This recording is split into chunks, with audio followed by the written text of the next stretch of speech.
why women ask for a man to love them and they get one, yet he's simp or he's too soft for them.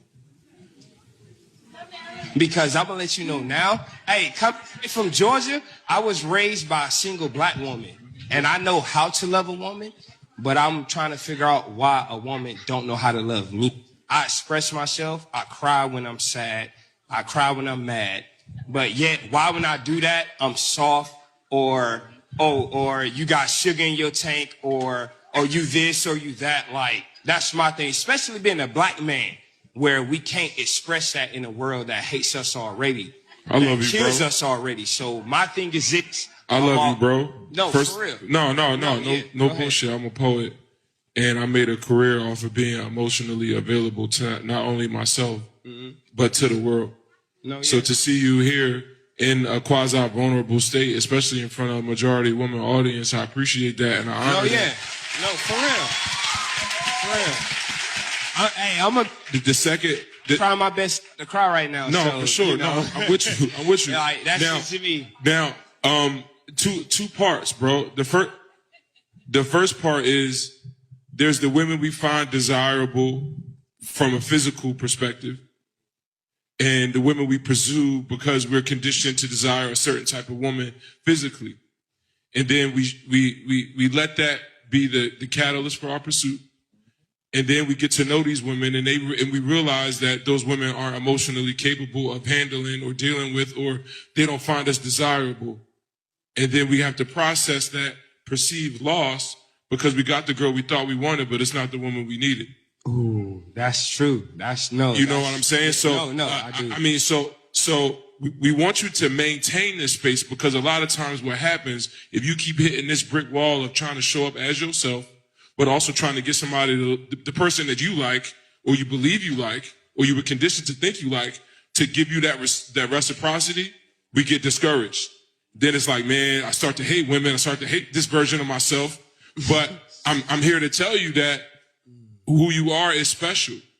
And because it's special, because it's unique, unfortunately, that's just going to make your job harder in finding a match. Now, don't lose what you feel like desirable is, because love is what your eyes see and what your heart feels. Don't forget about the eyes.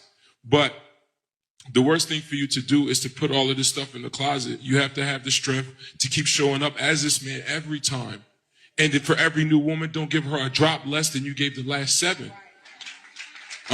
So the real work to be done is to put 2 feet in the ground, black man, for this man that you had to fight through Georgia your whole life to become. Speak up for him.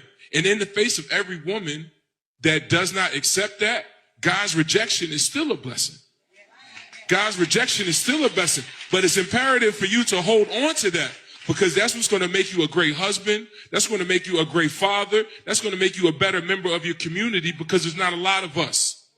And if I see you in me, I got to speak life into you, because we live in a time where that ain't safe. It's not safe. It's not received. It's not glamorized. It's not advertised. It's not marketed. But it's real, and it's necessary, and it's God-given. So I'm just here to put water on you. That's good shit.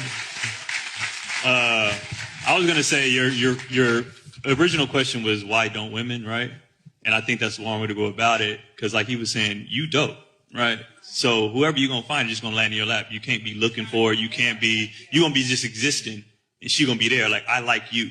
Like a lot of people say, I like who like me. Right. So you already dope. You just chilling, and she's going to land in your lap. But don't change yourself trying to appease to what you think somebody might want, because that's not authentic and that's not real and it's not going to last. So if you stay true to yourself, whoever is out there for you, that person is just going to vibe to you and find you. All right. So don't worry about what they doing. You just stay dope. And first of all, can we all give a round of applause to the black men who spoke life into another black man? Yeah.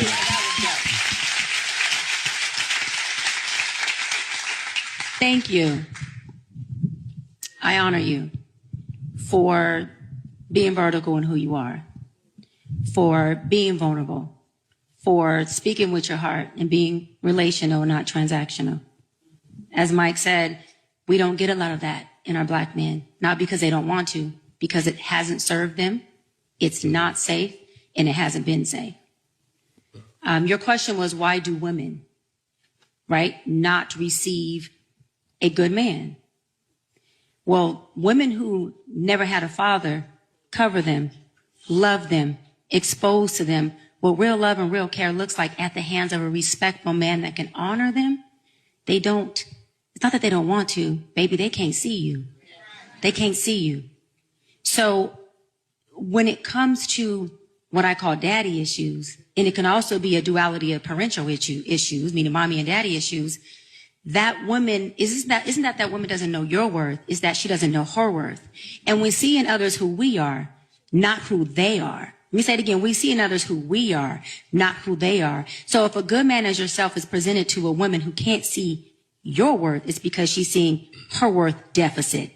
And I want you to question, not in a bad way, so stick with me, okay? I want you to do some self-inventory on when a woman can't see you, why would you still want her?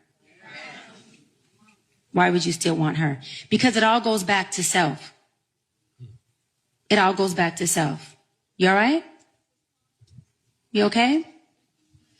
Yeah, I'm You all okay. right? Yeah. Okay. I'm okay. You processing? Yeah. It's all right, baby. I'm gonna be honest with y'all. I would say like a month and a half ago, I found out that the girl that I did like, her and her friend made a bet to see if she can date me for like a week. And then after that week, like that was it. So with me, like my dad told me, cause I told him about it. My dad told me like my heart too big. I need to shrink it. I don't know how to shrink it. No, but that's what I'm saying. I don't know how to shrink it. Like it's hard. I don't know how to do that because like I said again, I was raised by a single black woman, raising 3 boys and a girl. Like I seen my mom It's about love just everybody. it's about being smarter where you direct that to. Before I get to that though, did you have something? Yeah. No disrespect to daddy, but don't harden your heart because of what an evil person did to you. Like that person had evil intent. That's on them. And they're going to have to stand before God for that. So you don't harden your heart behind that. Some people, they struggle with like a cognitive or an emotional dissonance. They'll say one thing and do the opposite, or they'll want something and not know how to treasure it. Like people can easily say, I want someone who's expressive, but the only expression that they want is love, and they don't know how to actually acknowledge or deal with the other emotions and the other feelings that you express. That's that person who doesn't know how to handle and manage that. That's on them. Because I understand that's painful, don't generalize women. There are some women who know how to give you the security and safety that you need to have. And I know in today's time, it looks like that's unrealistic. But also, when you keep on allowing yourself to be around those people who show their motives early on, and you ignore it, you keep yourself in that perpetual cycle with people who reinforce that same belief that everyone's going to do you a certain type of way. No one's trustworthy. That's those type of women. You have your emotions to express for a reason. Your emotions are a gift. And your expression is a gift as well that you have. Don't tarnish that gift behind these kind of women. I will say this one last thing. Take some time to step away, because you need preparation as well for the woman who God has for you. Sometimes when you are in those situations, you really do have to say, okay, God, right now I keep going through the same thing because he already sees it anyway. And God will put you in that season of separation to get you prepared for that woman who knows how to handle your emotions, who knows how to create that safe space. But sometimes our loneliness tells us to act on that emotion, that love, that feeling, that nostalgia. Don't do that. If you start to see that whenever I'm connecting with women, I'm getting way too far in it too fast, you need to start gaining some type of discipline and control and be able to step back.